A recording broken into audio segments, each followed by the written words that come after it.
It's time for a bookshelf book talk with Miss Stephanie. I'm going to share with you some personal favorites from my bookshelf. Enjoy the tour! The first bookshelf I want to show you are books that I've collected over the years, and I haven't gotten a chance to read most of them. Now, some of them I have read the library's copy of, I just haven't read my own personal copy. If you see anything that catches your eye, just leave a comment below and I can leave you a description about it. I sure do have a lot of books to catch up on. It's just so hard to do when I work at a library and I have access to tons of books that I can read before I read these guys. On this bookshelf are books that I've read and continue to reread throughout my life. Books have been very important to me from such a young age. I think I started reading when I was 3 or 4, and since then you can always catch me with something in my hand to read. If you see anything on this shelf that you're interested in, leave a comment below and I'll leave a description. Can you guys guess what this book is?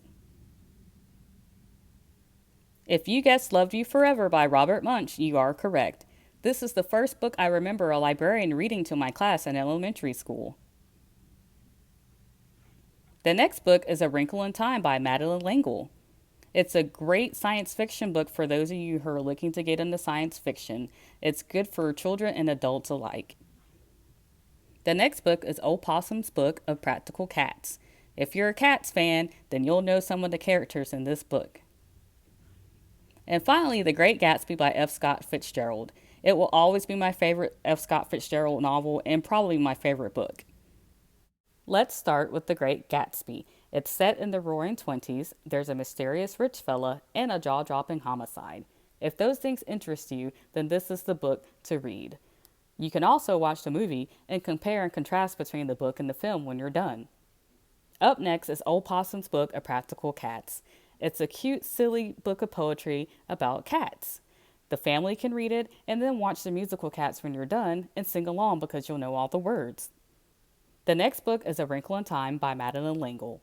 There's a science and math component, there's a family fighting for their little brother's life, and there's a spirituality component that makes this sci-fi novel unique. If you've ever heard of a tesseract, then you're in for a real treat because that book mentions it as well. Lastly is Love You Forever, and as I said before, this book was read to me in elementary school and has stuck with me for so long I gave it away as a baby shower gift to new moms. In the book, the mom shows you how she will always love her son forever. I hope it touches your heart. Thank you for tuning in to my bookshelf book talk. I hope you enjoyed it.